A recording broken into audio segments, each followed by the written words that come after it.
That's where it really struck you without a doubt that you were going to be a musician? Well, I think it kind of snuck up on us, you know. I'm talking about Roger, and at the time it was Spooner Oldham back in the early days, and a guy named Junior Lowe. Mm-hmm. And it was we were working at Fame Studios, and we were still playing a lot of gigs, a lot of live stuff on weekends. As a matter of fact, when we first started working with Wexler in '66, he would come and spend like over a week at a time, and which would carry us through a weekend, and we'd have to ask to be let off that on Saturday nights to go play, you know, at one of the beer joints, you know. Right. And because it was a needed part of our income at that time, and but I think when I really realized that, you know, something was becoming more on a permanent, not just a irregular basis, was when we could see that we could quit. It was happening around '66, the latter part, that we could leave the beer joint.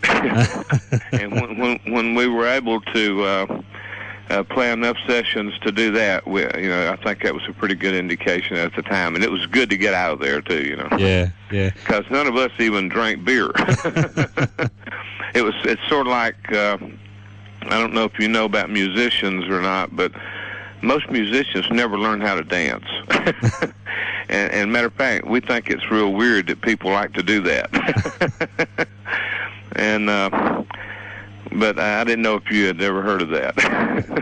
But most musicians can't. With all the rhythm they have, they don't dance. Don't know how to dance. No, they're always playing for the dance, right? That's fair enough too. Do you remember how you first became involved with Rick Hall down at Fame?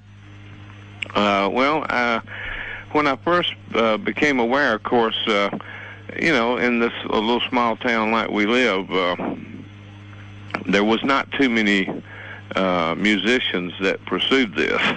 Yeah. And so it was, you know, naturally when Rick Hall and Billy Sherrill and Tom Stafford originally opened up Florence, Alabama Musical Enterprises, which became Fame, F-A-M-E, right? Mm-hmm. They, of course, everybody knew about the little studio over the drugstore in Florence, and it was all of us, you know, tried very hard to see if we could get in, you know, and see it, and just learn about it. And I remember the first time we got in, I remember they had the, you know, you've seen these things that separate eggs in a egg crate. Yes. Yep. They would put those things on the walls, and they would staple them up. Boy, and we thought that was the neatest thing in the world. You know, it was supposedly a sound, acoustic type, would stop sound from bouncing around, you know. So we walked in this big room. It had all these egg cratons all on the walls and the ceiling. You know, it was going, wow, you know. It was like, you know, kind of like it was in a new land, you know. And, of course, we got to see this new equipment that fascinated us. This big tape machine that cost more money than we could ever afford, you know. And but the big thing was hearing the playback. Absolutely fascinated us, you know, because we had never heard sound that good. Yeah. And we were thirsty for good sounds, you know.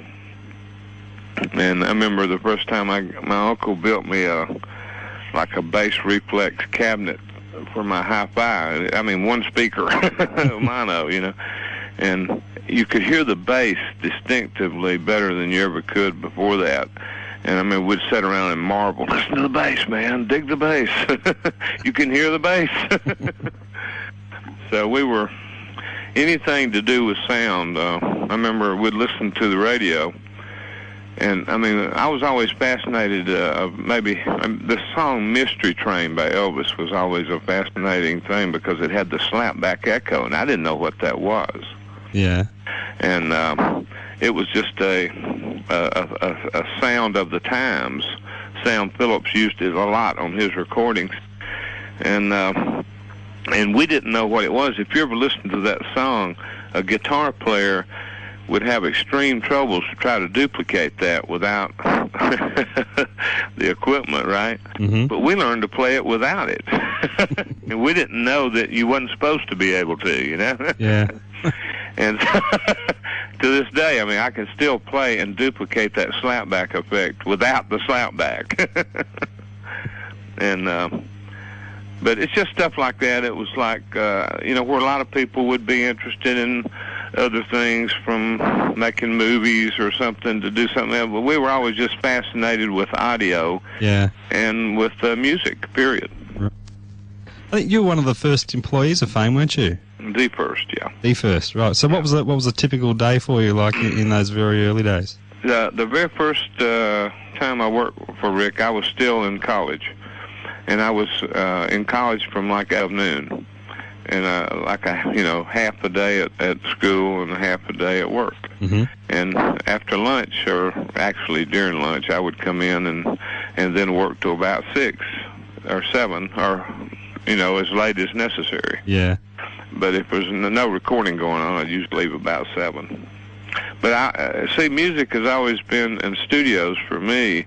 And now all the people I grew up with that went into the business, in other words, it never was a clock-watching situation. It was always, I hated to leave and couldn't wait. I mean, that's unusual for any job, right? Oh, for sure, yeah. And so it was a labor of love. It was a labor of love. It was anything but a job. It wasn't that word never entered into the picture at all. You still remember your very first session? Oh boy, that's probably too many ago. It's different than having your first lady, right? Because we did the first unofficial session. We did a little session at the little studio above the drugstore, and our friend Spooner was really involved, and he was one of the youngest people involved in the operation there. And so he carried us in and let us record one night. And I remember for about a year or two after that, I mean, that's the only thing we had to play of ourselves on tape. And I went into the Army with that, and it was like I would just sit and listen to it and dream, Listen to that, man, that's me, And it was terrible, but it was good. Yeah. And he had the slapback echo on it and everything, and it was like, God, I sound like, Scotty Moore, listen. Yeah, Scotty Moore was always a great player. I always admired, as well as a lot of the as far as a white player. Yeah. And of course, I don't know why, but we were highly attracted to the blues players, and because our background would have more or less led us to country more than that, and I think it was just kind of the music of the day. Yeah. For going to school and what the kids listened to. I remember Chuck Berry was top of the charts, and of course when I heard Johnny B. Good, I said I have to learn how to do that. And that's what it is. That there's a moment of inspiration. Mm-hmm. I think all guitar players, all keyboardists, all musicians go through. And it's like you get inspired at a moment. My moment was I heard a band called Hollis Dixon and the Keynotes. Yeah. And a local band. And this band, by the way, inspired probably 80 or 90% of the session players that went into music, permanently. And so the guitar player was Donnie Shrigley. And I remember I saw my first Sunburst Stratocaster, and it was around 1956, and it mesmerized me. I stood in front of him the entire night, just with my mouth open, with my ears extremely wide open, and my eyes wider than all of them. Yeah, I'd never seen. I heard the stuff everybody listened on the radio, but I'd never seen anybody actually able to perform it, especially some local person, Mm-hmm. And this guy just happened to be a super guy, and somehow I had to become friends with him. I mean, I'd bribe him. I'd do whatever I had to do, right? And I didn't have much to bribe with back in those days, but I somehow we developed a friendship, and I started going every night I could when he performed. And at that particular time, they were playing a square dance in Tuscumbia, Alabama, at the National Guard Armory. And I mean, I was there before he got there to help him carry his equipment in. Ah, yes. But it developed from there, and even to the point through the years as things developed and for us in the business, and Donnie more or less wound up falling to the wayside as far as making a life of it. But I had a unveiling of my signature guitar back in '95. It's a guitar that's the Jimmy Johnson, the original Swamper. Oh, yes, I've heard about that. And so that guitar, upon the unveiling, I had Donnie come from his home now in Tennessee with his wife, and I acknowledged him and paid him the compliment and gave him the thanks of inspiring me at that press conference unveiling, Yeah. And it was a nice moment for me to do that, for him. Sure. Yeah. And so, it's kind of interesting, but yeah. What kind of reaction were you getting from locals down there when they started bringing some of the great black performers down to record at Muscle Shoals? When who started bringing them? When some of the great black soul artists started coming down to record, like Wilson Pickett and... Well, it was like we were in awe. Mm-hmm. I mean, at the time, people were, from our very first records, thought we were black. I mean, that was the first, I think, the report that came back to us, everybody thought we were black players. Well, that was the greatest compliment they could ever give us. Yeah, sure. I mean, that's the highest form. I mean, that would be number one. And so we kind of kept an anonymity of really never being photographed for years, not really wanting people to know. Right? Yeah, you're on a good thing. Yeah, I remember Rod Stewart came in, and we noticed he was not too friendly in the beginning. He came in, and Tom Dowd brought him down, and we'd been listening to him for since Maggie May, right? Yeah. And we were. I remember saying, "Boy, he would be great. He'd be great with us. We'd love to work with him." And so all of a sudden he's there, and he goes immediately outside after he realizes who the players are. He thought first we were the roadies, I think, right? And he's waiting for this entourage of black musicians to come into the studio after we get everything set up, right? He carries Tom outside and says, "What the hell? Have you lied to me, man?" And Tom says, what do you mean? And he says, "Hey, where's the black players?"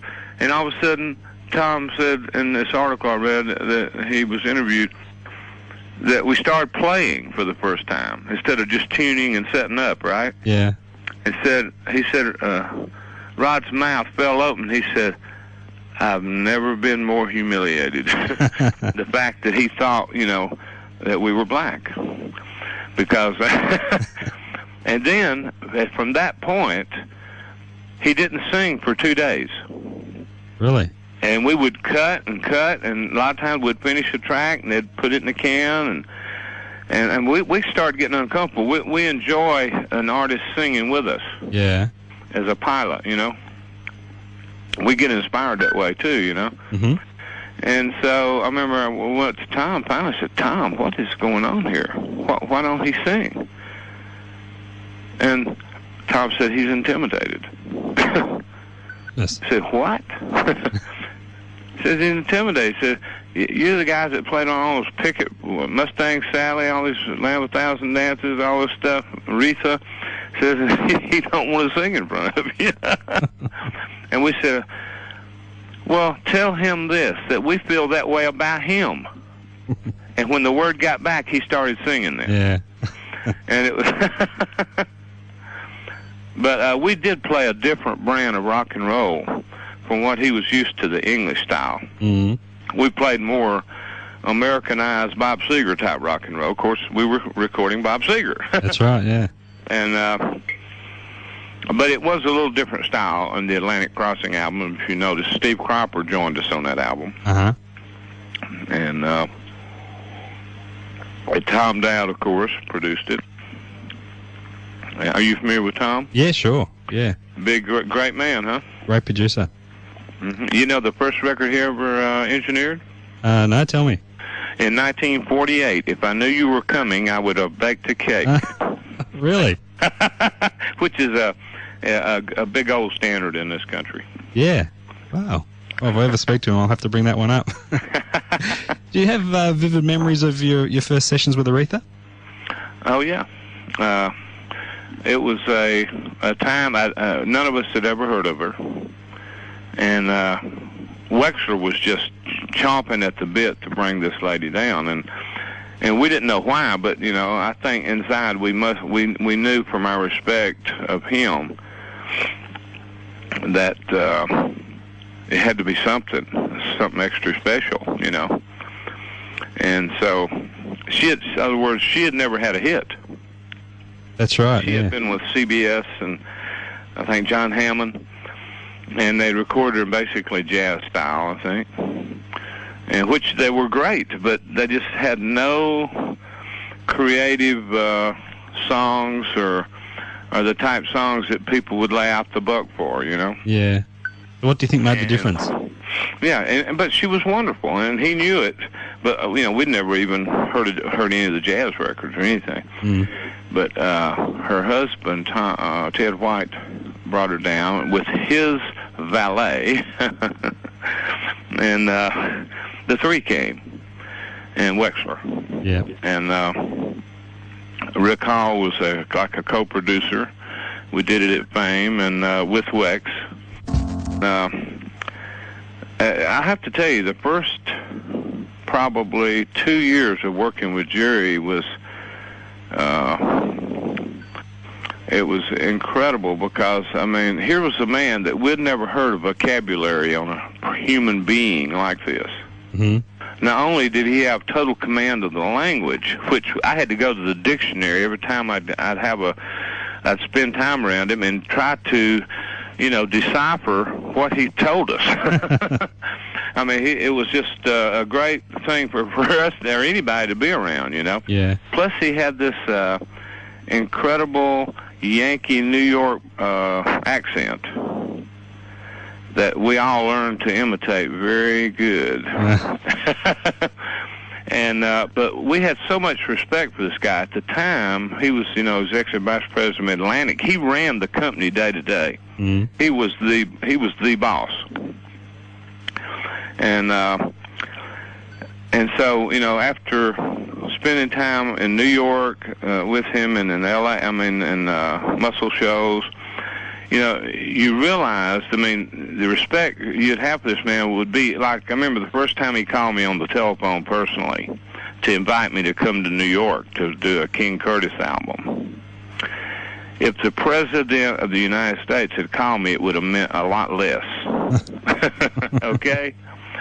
I mean, we were in such awe of Jerry. Yeah. I think it even inspired us. It wasn't the feeling. I mean, we were always so at home on our instruments that once, I mean, I'd get nervous thinking about it. And, the pressure, we got to cut a hit, right? Yeah. Or maybe that's it for us. But every time we went in the studio for about 3 years, we cut a smash hit for Jerry. And he won, I think, 2 or 3 record producers of the year. And some resulting of us working with him, Yeah. Which just made us beam, I mean, we couldn't, we were like kids looking at a new daddy, and like, he always had that father image to us, right? Yeah. And always advising us well. And it's like he spoke with such integrity. I mean, I can't even tell you how the impression he made on us. And it was almost, even sometimes the artists were secondary to him, Yeah, if you can picture that. Yeah, you're working for him more. Like having this great school teacher you love, right? Yeah. You just want to please him. Yeah, well, and that's how it is to this day. I mean, I still have a respect for him when he's 80 years old now. Yeah. And I talk to him quite, often. And, of course, our relationship is winning such longevity. Nobody ever thought that would happen, Yeah. But it's truly, and without him, we also knew he opened the door for us. Sure. Without him, Muscle Shoals would have never been heard of.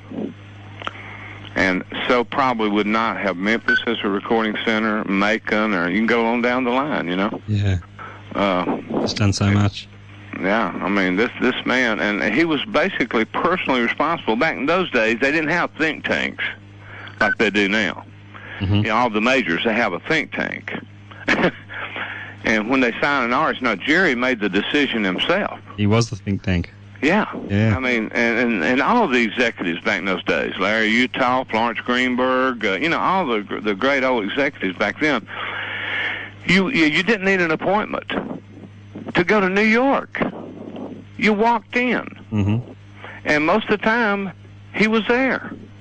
And you brought in a 7.5 tape that was under your sweaty arm, right? And you stuck it out over there. And you got in, I mean, quick and with respect. And if you carried him something that was really good, you would leave there fanning a check with the ink drying on it, and he would have told you that your record would be out in 2 or 3 weeks, and it would. I mean, and those days will never happen again. Oh, yeah, try doing that in 1997, yeah. And now you've got a think tank that sits and listens to these demos or these recordings that come in, prospective recordings, and they sit around and nobody will say yes or no. Because unless you're an artist or have track record from the past, you almost don't even have a chance. Look at your charts and see how many are repeat acts. Mm. Right? Yeah. And the new acts that do appear are usually hit acts that have broken up and have become new names, but that's the new acts. Yeah. So it's like musical chairs moving around with very few introductions of new talent coming in, very rarely. It's just sad. It's a sad state of the world. On the times. Because nobody can break through and get their records played. So used to, you'd have a little record like When a Man Loves a Woman would break out from a town like Columbus, Georgia, and then the whole world would catch on to it, right? Mm. Those days are over because all the radio is programmed now by 5 people in the country, which is sickening. I mean, we're in a sad state, Besides, how do you like rap music? Not much. You love it? No. I mean, I love to hate it. I mean, I'm sure people thought of us as not music. Maybe I'm sure at one point, maybe, but I don't believe to the degree that we think rap isn't, right? No. Top of 8. I saw you in a recent TV documentary mentioning how the black artists stopped coming down to Muscle Shoals after the assassination of Martin Luther King. Was that an immediate thing, or did that occur gradually over time? It's about a 6 month to a year trickle just till it stopped. Right. But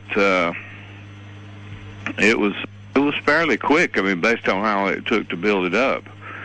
It was, all of a sudden the record companies started this whole new process of putting a black person in charge of the R&B departments. Right.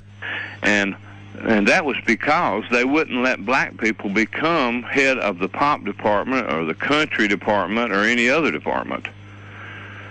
And they said, well, they just let the blacks have theirs. Well, all of us that were producing black records would go, and of course, we were as automatic turn down because we were white. Uh-huh.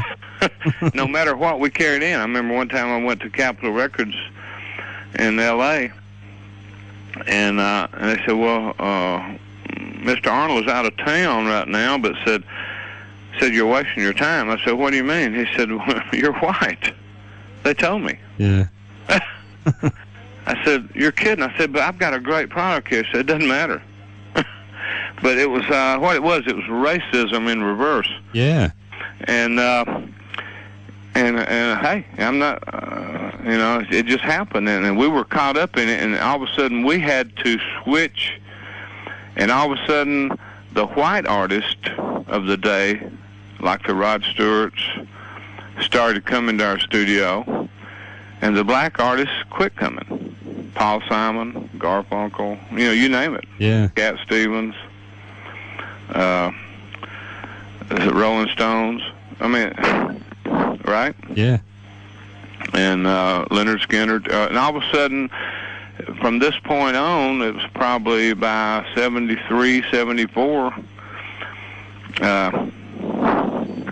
it was started to switch completely. Yeah. Let's talk about some of those artists that you recorded with there. Bob Seger, to start with, he recorded some of his most successful material with you. We did a decade with him. Yeah.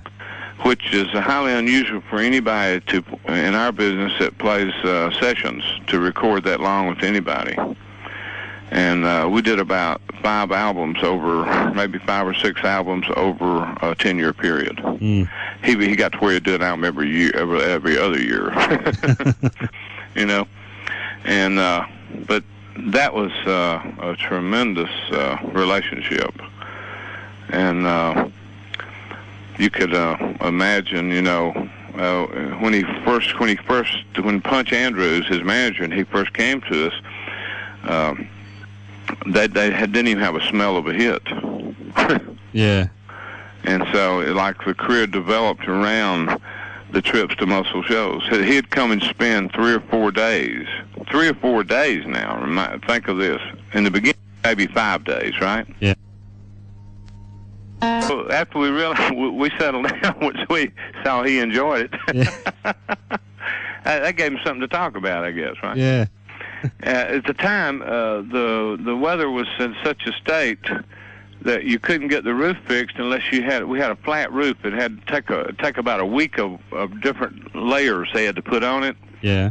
And we couldn't find 5 days in a row during the weekdays that a company could come in and do it. So we had to wait till the rainy season left. Oh, goodness. And, I mean, it just happened to hit in that particular time, and all these leaks appeared. We had one right over the console, as a matter of fact. And we'd cover the board in plastic at night, and in daytime we had Kotex, this extra wide Kotex. Yeah. We'd thumbtack to the top of the leak that was right over the board, and we'd change the Kotex about every hour. And that was a very funny detail. And as a matter of fact, I think we went through every box of extra wide Kotex in the whole city. Oh, goodness me. You had an involvement with Lynyrd Skynyrd. Do you think we ever got to see the best of that particular lineup, or do you think their best work was still ahead of them at the time of the tragedy? That's a good question, because I think probably they were in about a middle way part of their career. I think they would have had another probably 10 years that would have been highly productive if they had not had the crash. Yeah. I think they had really just gotten their life together. They had bought themselves back out of bondage, so to speak. They had just paid Al Cooper $1 million to get free of publishing and production rights. And Ronnie had basically gave up alcohol, which would have been, I think, a big key to even more success. He was such a prolific writer, you know. Yeah. And a wonderful voice. But too bad his life was shortened. I mean, it's ironic that they were having trouble with the plane on this tour, and three or four of the guys had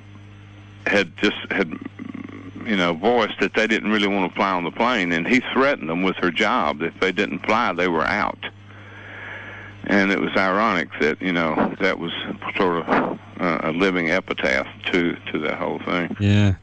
And which is so sad, you know.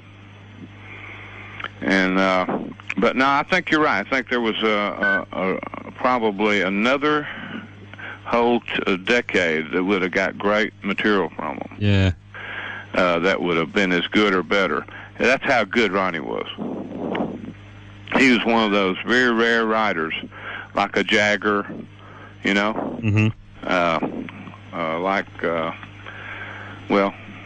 Bob Seger.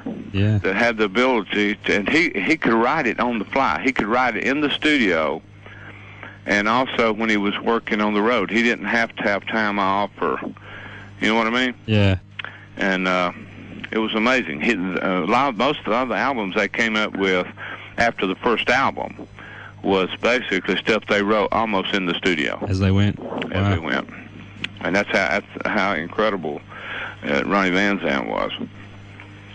And of course, to this day, they're still touring, you know, and I can't get a hit. Yeah. Now the Rolling Stones spent some time with you too down at Muscle Shoals. Who was that? The Rolling Stones.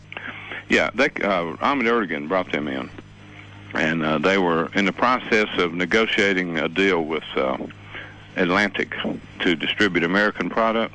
Right. And so then they were on tour over here, just fresh after the Brian Jones tragedy, with their new guitar player. Mm-hmm. And it was like, and two, they were not used to, see, the times they would take off in England between tours, they would not play. And so they had to really scrap and rehearse while they were recording their album, and that became their rehearsal almost. Right. And they were a little bit, I don't want to say intimidated, but they were a little bit bugged that they weren't in their top form when they were here. But you'd never know it with Brown Sugar, right? No. But it was real interesting to watch them work, because I was pulling double duty that week. I was playing guitar on the R.B. Grieve session that Ahmed was producing. It would start at 10 a.m. and go to about 5:30 or 6 p.m. Uh-huh. And then I would engineer the Rolling Stone dates, which we did 3 nights, and we cut 3 songs. We start at 6:30 and go, and usually we were done by 1 p.m. every night. And I know this, they would take these fragments of tunes that Jagger had started, and he would literally write them in the studio as well. And but they would take one song and start a jam. It was a very not together jam. I'm talking about it took probably 2 to 3 hours before it started forming in any way into a rhythm pattern. And finally, it would usually fall into a line that Keith would lay down, would come up with. Mm-hmm. And then things would fall in around that, but it was so loose you wouldn't believe. But as about 4 or 5 hours would go by, and you had to be really on top of it as an engineer to get to start recording at the right time. Because nobody would say, well, let's take one. You just had to know, hey, this is starting to get there. Yeah. You know, and just have that thing rolling so that they wouldn't go past the take, right? Yeah. Because they were a band that hit their peak and not even know it themselves. As a matter of fact, as we started getting close to the take, on every song, they would would stop at the end of the song, and Jagger would say, "Is that it?" Question, ask me. And I'd say, "No, we need one more."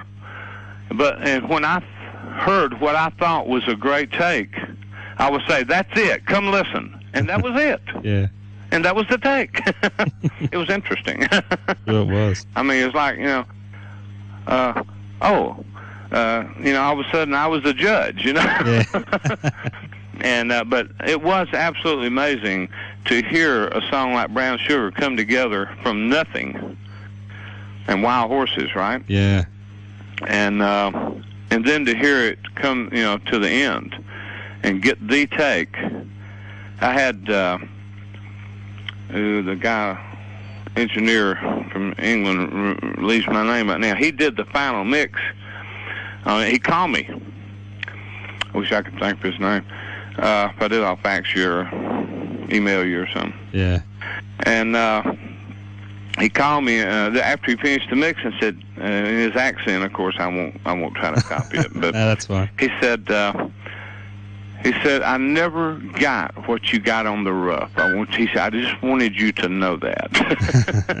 And I said, "Well, I really appreciate that, I said, "I hate you didn't, but but I thought it was awful good." What they did, the saxophone was put on after they left here. Yeah. Everything else was there. Right. And they put the sax on, even down to the little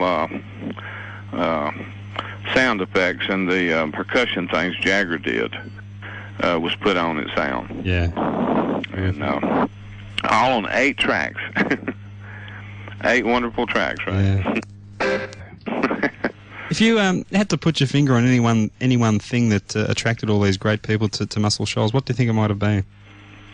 Well, it's obviously the musicians. Yeah. And the music. And there's been a lot of speculation as to what caused that to happen here. There were studies that some of our Hall of Fame board people went back and did some studies that even the Indians that lived in this area around the Tennessee River around the 1700s and stuff were more musical than Indians were other places. And we don't know why. Yeah. But that has happened. See, the all the way through the 1800s, all the way into our early 1900s, everything, the father of the blues, W.C. Handy, is from Florence, Alabama. Uh-huh. Sam Phillips, who discovered Elvis, from Florence, Alabama. I mean, you go back even to the, remember Jimmy Rogers from the mid-20s that is considered the father of country music? Mm-hmm. He's from Alabama. Must be something in the water down there. Well, that's been circulated. Yeah. But that has been one of the accusations. Of all the sessions you've done over the years, does anyone stand out as being extremely difficult to work with? We had only one case and it was strictly a case, I think, of too much drugs and alcohol, and the guy had been on 90 straight one-nighters. Wow. Doug Kershaw. Mm-hmm. Buddy Killen. You know Buddy? Name rings a bell. He had Tree. He used to produce Joe Tex. Oh, yeah. But he brought him down for Warner Brothers, and we had a full week looking forward to working with him. And he could not play his material down the same way twice because of his addictions. Yeah. And it got real touchy. And after the first day, we had to call it off. Wow. Because we didn't see it getting any better, and Buddy being his decision. Yeah. But most of the cases, 99.9999, it was a case of everybody was usually always on their best behavior when they come to shows.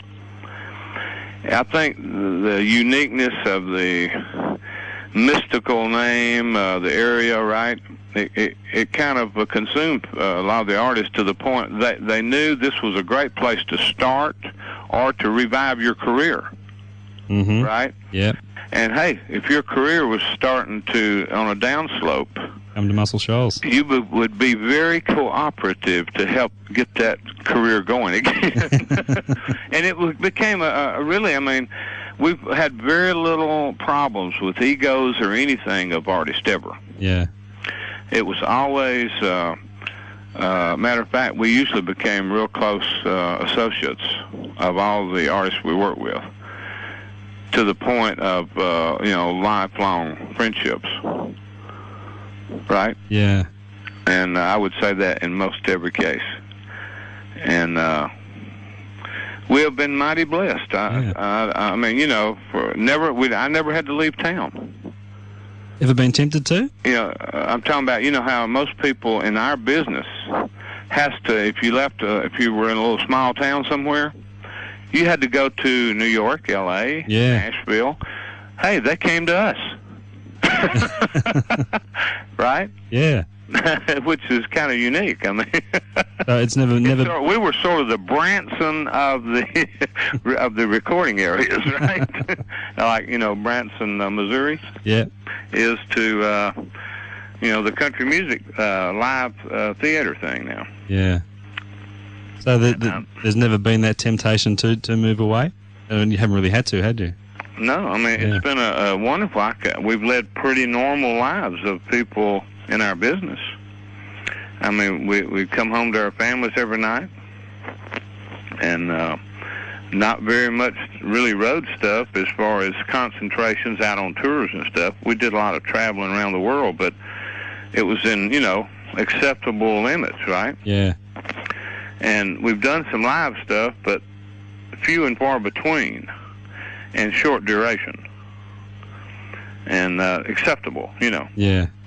So it's really been a good life. I mean, it's like I've been more stable in the music business than most of the people with Reynolds Aluminum here, you know, if you can picture that. Yeah. I think they have more fears of shutdowns and strikes than we do. So just to finish up anyway, what projects have you got coming up in the near future? Well, I don't know what is bringing this particular time for me, but I've been doing a lot of gospel records lately. Really? And I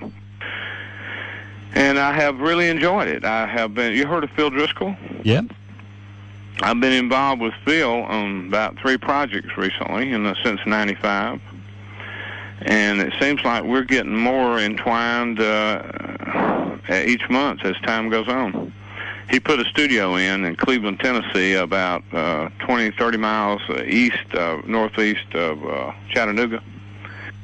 About 3.5 hours from here by car.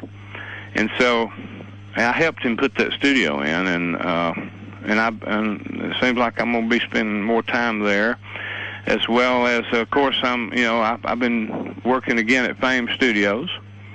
I did my first session there in 27 years. Oh, wow. Recently, I cut a gospel album on a local guy, Bobby Denton. Mm-hmm. He's better known now as Senator Bobby Denton. Mm. And he was the first young man to record in Muscle Shoals back in '57. And recorded what is known as the first hit that came out of here, that was written here, a song called Fallen Star. And so I got to, he got on a Dick Clark tour later on, and was on his way to big things, and made the decision to leave the business. And so he wound up in politics, which is pretty close, right? Yeah, not far from it. And so Ava Aldridge and I had the wonderful job of getting to produce him after all this time, and we cut a wonderful gospel, what people are calling an anointed gospel record on him, which was for the Alabama Music Hall of Fame, as a matter of fact. Yeah. Mm-hmm. I was just about to ask you about the Hall of Fame. Actually, you're the chairman there, aren't you? Yes, I'm a chairperson there, and we've been a part of this organization for about 15 years to put that particular thing on the map, you know. Mm-hmm. And it's our job, or our wonderful job, of honoring all the Alabama music achievers. through the present and the past. Right. In all fields of music. It's not just country or just, which a lot of people would think, we're related to the country music business, but that's only a portion of the music, of course, with Muscle Shoals being so blues and black oriented, and pop as well, and bands. Yeah. That, our Hall of Fame is very representation within itself is of all forms of music. Jazz, opera, all types. Terrific. You have to come to Alabama sometime. I'd love to. I don't think you'd ever get rid of me once I was there. It'd be just fantastic. Matter of fact, I was in Australia. Oh, were you? Yeah, I'm trying to think what year it was around. It was in the mid-'80s.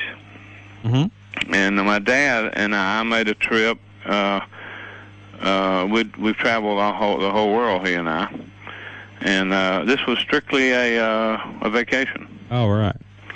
And so we spent time in Brisbane and Sydney. Mm-hmm. And also we went over to New Zealand.